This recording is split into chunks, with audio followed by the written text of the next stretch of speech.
I want you to help him. Removing his pellet is a direct violation of Section 3, Regulations on Spartan Behavior. I'll take care of the pellet. It's better that he sees you as an accomplice rather than a spy. This is not what I signed up for. Honey, apparently no one signed up for this.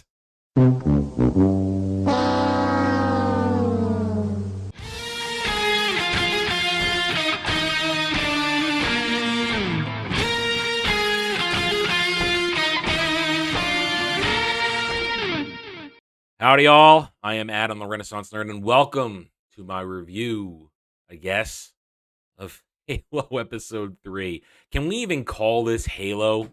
Because it's unrecognizable.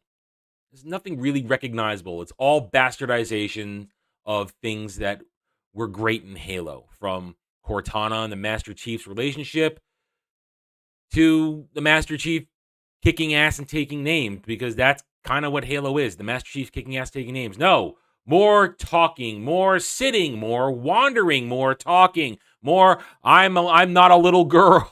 More, I kid you not. There is nothing in this that is remotely compelling. 55 minutes or so of just boring. There was a momentary action scene, but it's something we saw in a trailer already. Now, we're going to tackle this week's episode a little bit differently for the simple point that what happened was mostly inconsequential. Literally, I would say 35 minutes of this episode are really inconsequential. Could have been literally done in a couple minutes, and we could have maybe had Master Chief going off and fighting stuff. But no. Gotta have more walking, gotta have more talking, gotta have more feelings. I have newfound feelings. Because that's the center of the episode. The Master Chief has feelings. He's found his memories and feelings. Really, that's what it boils down to. Oh, Lordy, serenity now. So we're gonna do this a little bit differently. We're gonna go from the most inconsequential stuff to the meat of the episode. And I'm gonna try and breeze through this because, again, 55 minutes of boring nothing. So let's get this over with, started. Take your pick.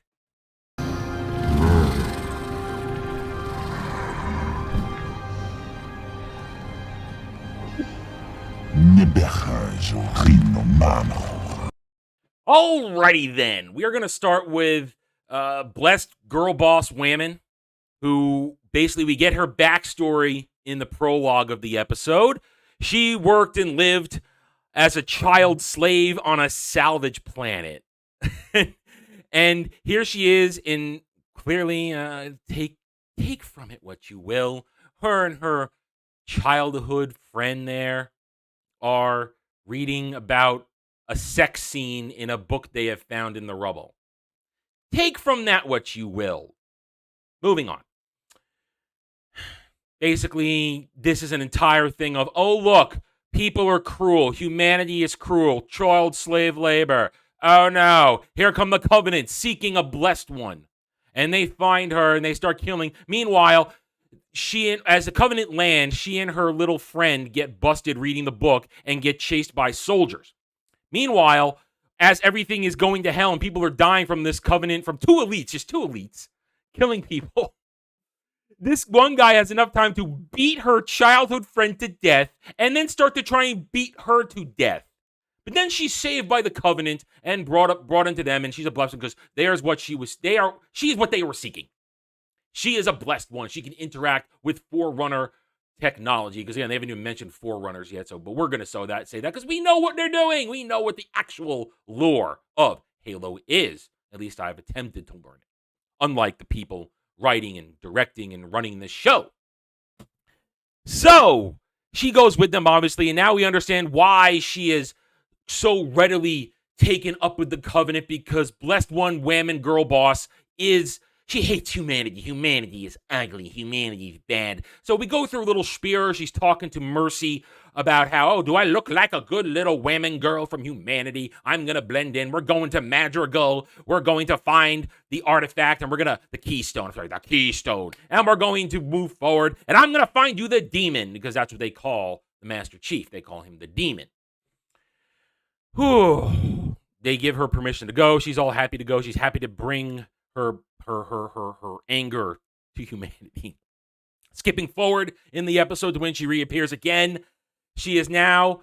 There's a UNSC ship out there on patrol. Here comes a Covenant ship out of slip space, and she fakes her distress call. And of course, they fall for it, even though they come prepared in case it's a trap.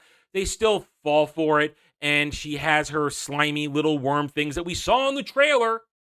We saw this in the trailer. Basically, kill everybody. She has problems hacking into the ship's mainframe database computer, whatever you want to call it, in order to find out where Madrigal is, where maybe the keystone is. She kills the captain with a plasma fingernail. Woohoo.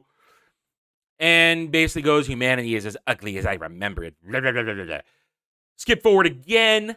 She is cracked. She's hacked the database because apparently she's genius girl boss woman as well. She has hacked the database. She knows where Madrigal is, and she takes the information back to Mercy and the others, and now we're going to go off, and she's heading to Madrigal to trace the route of the keystone. There, we're done with girl boss women who never actually existed in Halo. She knows better. She hates humanity because she was beaten as a child, and we're simply going to address this right here and now.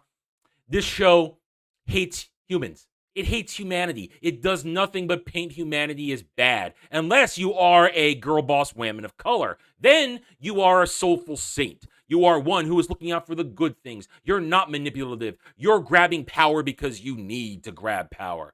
We're going to touch on that in a moment. But they hate humanity. They definitely hate men, because you look at this entire episode and it's girl boss women, girl boss women, girl boss women, hailsy girl boss women. Girl boss women, I'm a little women in training. Girl boss women in training. I'm not a little girl. Blah, blah, blah, blah, blah. That's what this episode is, unless you get Master Chief, who we're not even going to call from this episode. He doesn't get to be called Master Chief. We're just going to call him John, because he's just John in this episode. He's not Master Chief. He's John, but we're not there yet. Oh, here comes momentary. Girl boss women in training. That's the nicest thing I can say. Don't turn your back on me, asshole.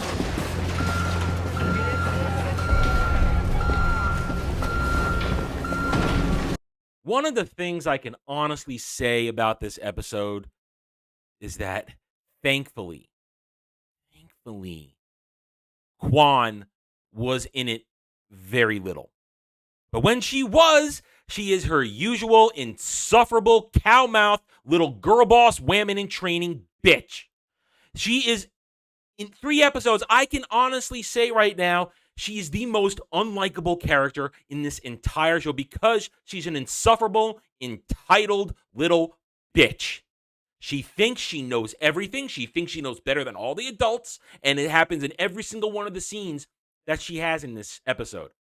And she walks around strutting, I'm do this, I'm do that. I'm not a little girl. She says at one point, I'm not a little girl.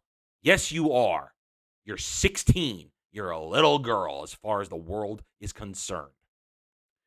Anyway, we're going to blow through her stuff very quickly, and then again, a little commentary. So, Juan is on the meteor place, the meteorite asteroid field place, Soren's little petty little kingdom, where nobody's in charge apparently except for him. Remember that when they said, oh, it's freedom, there's no laws, nobody in charge, but apparently he is in charge. His people don't like it either. I know. This show doesn't know what it's doing. These writers are idiots. Anywho, she's watching a report about how Madrigal is now in the UNSC because its new warlord in control, who's killing everybody, has ended the uprising and it's over. The insurrection is over. The insurrection's over.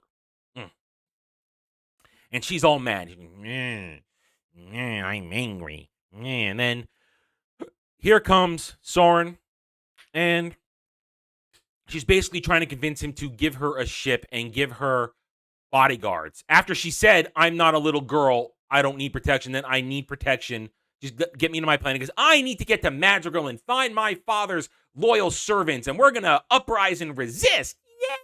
Yay! And he basically says, shut up, little girl. I made a promise to John. I'm going to keep you safe, so shut up. And then in the clip you saw, she goes, don't turn your back on me, asshole. And rightfully so, I didn't show the rest of the clip. He turns around and says, out of respect for John, I'm not going to crush your skull. And then turns away. Now go home and wait. Go home and wait for dinner. We're having chicken. And rightfully so, because he could crush her skull, but she still doesn't care. She is a loud-mouthed, cow-mouthed, stupid, entitled, little insufferable bitch, girl boss in training whammon.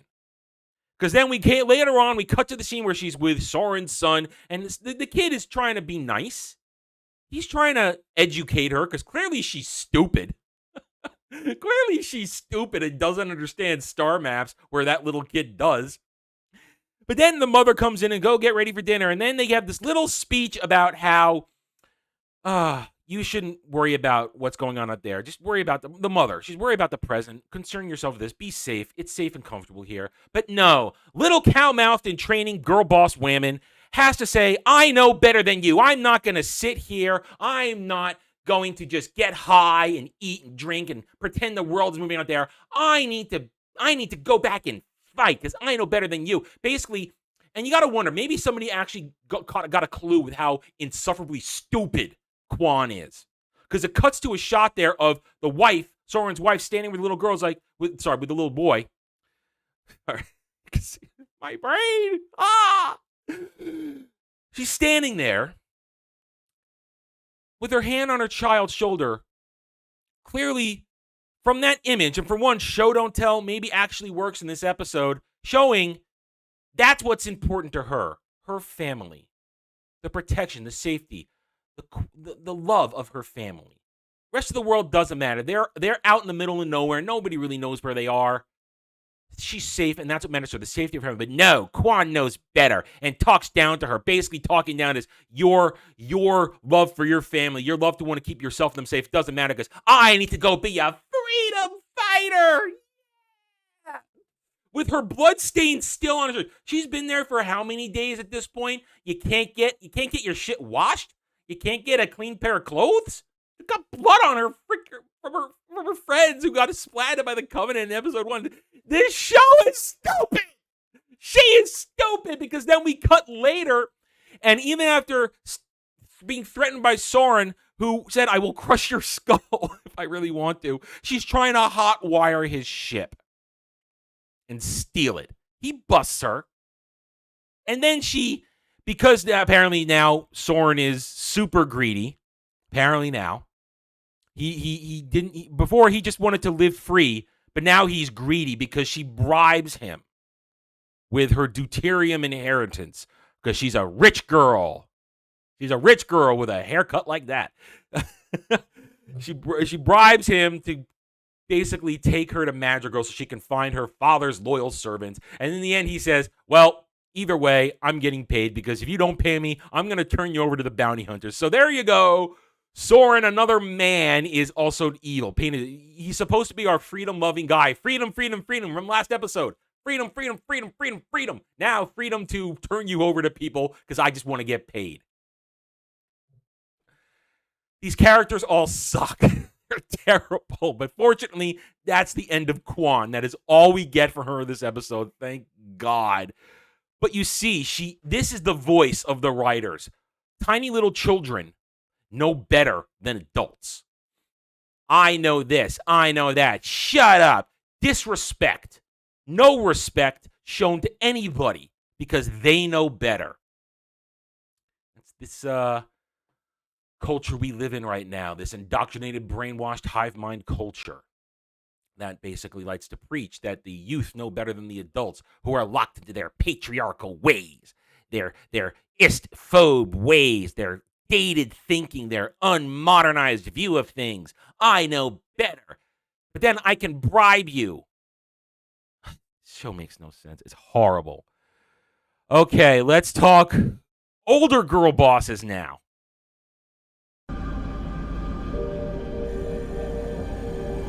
Hello, Dr. Halsey. It is so good to finally meet you. Before we go any farther, it has got to be said right away.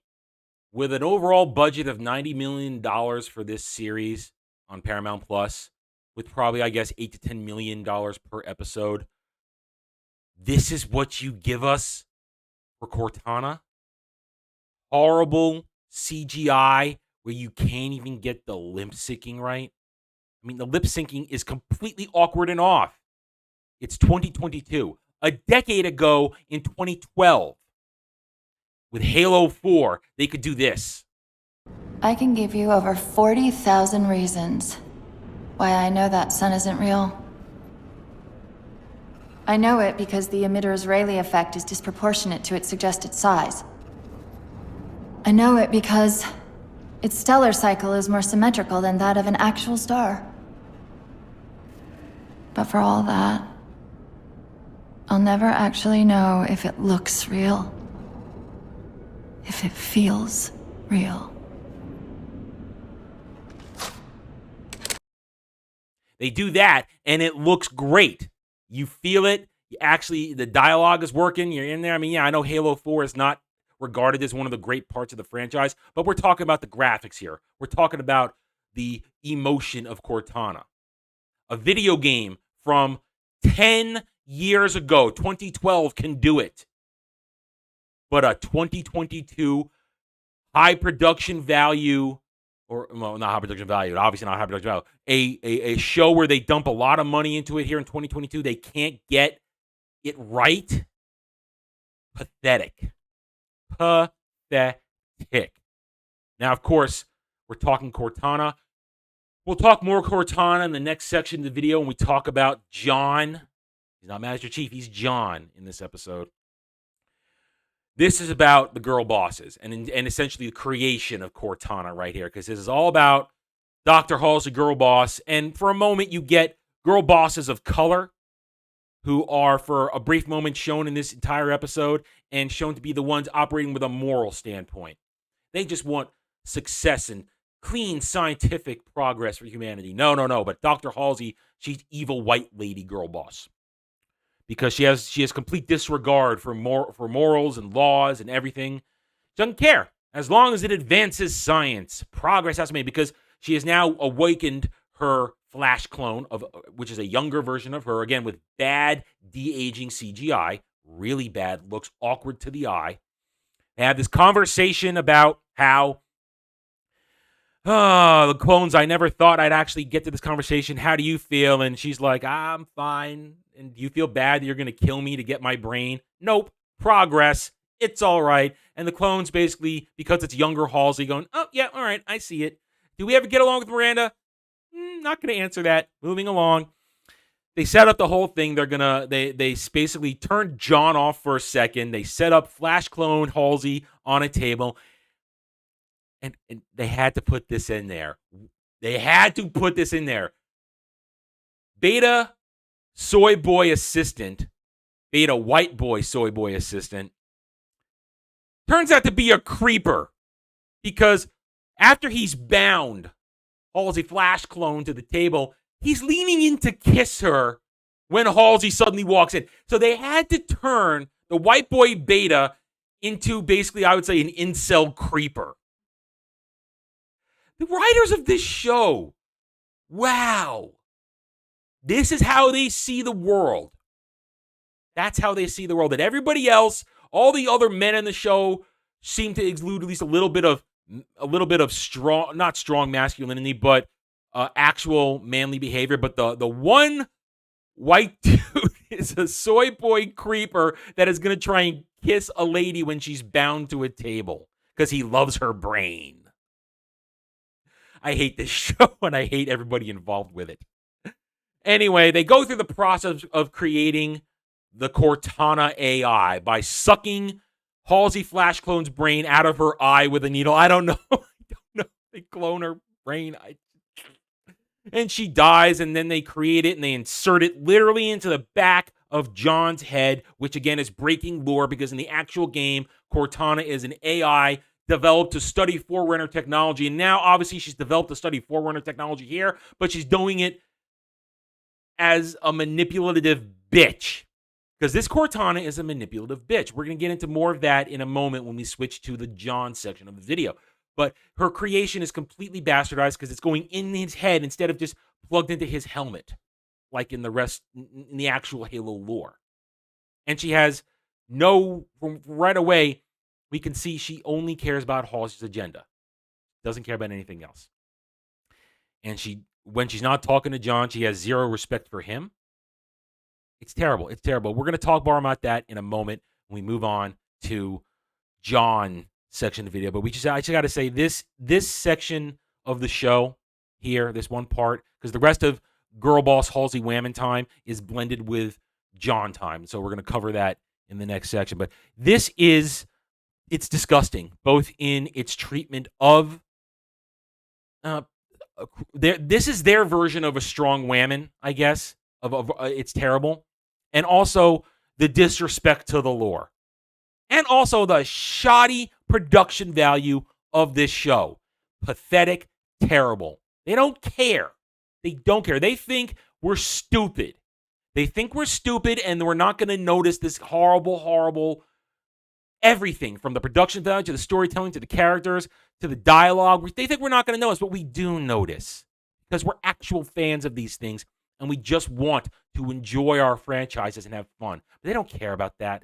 They just care about their message and their agenda, which destroys John 117 in this show.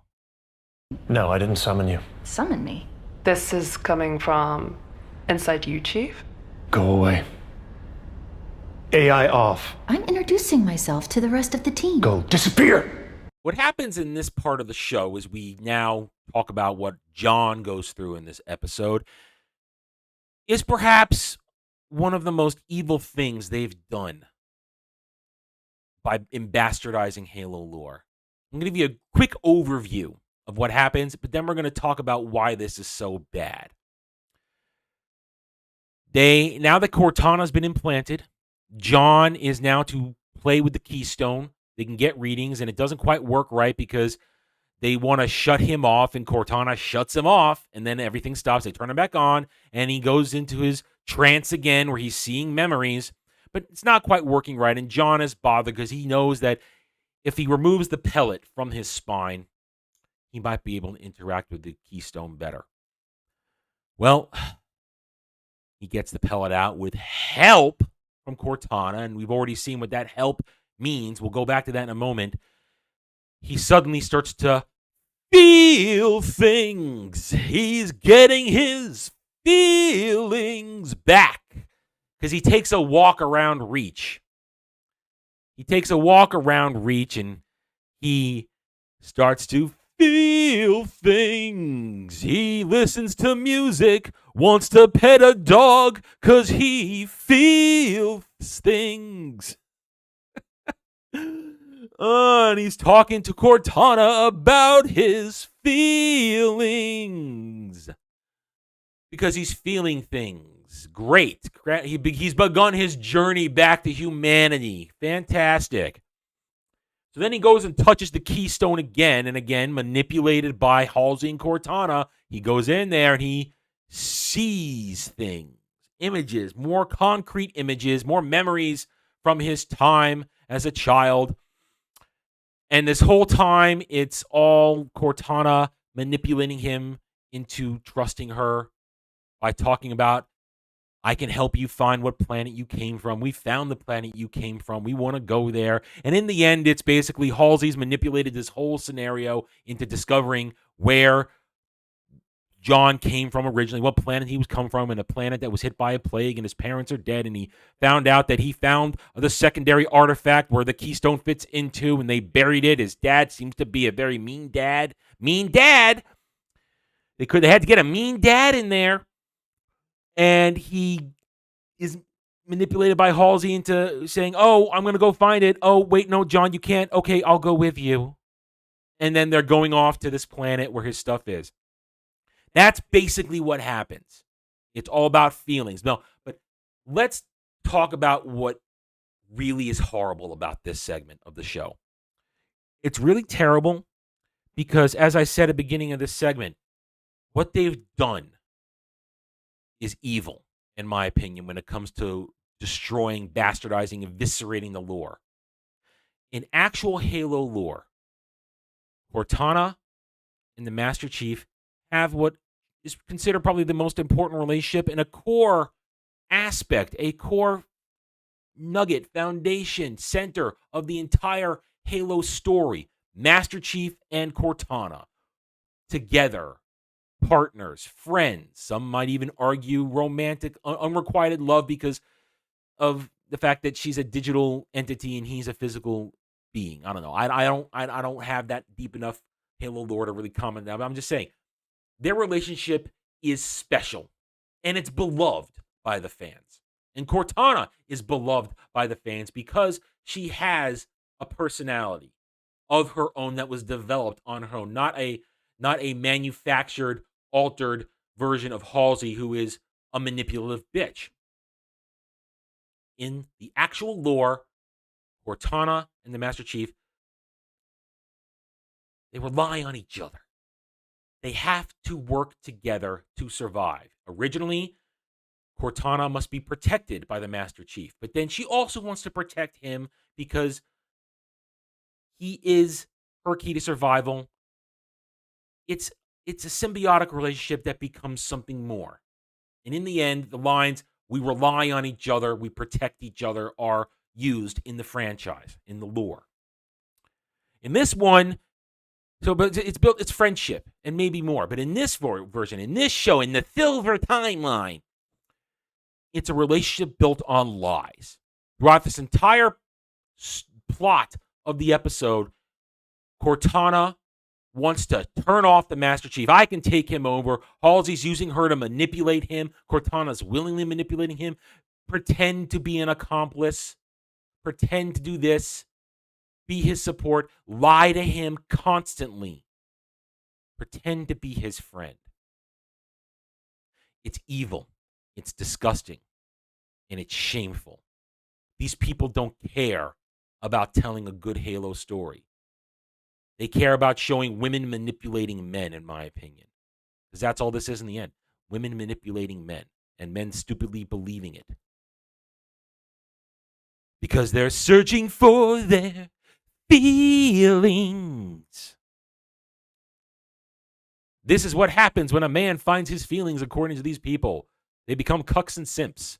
Easily lied to, easily manipulated. Because that's what men are supposed to do. They're supposed to be manipulated by strong women.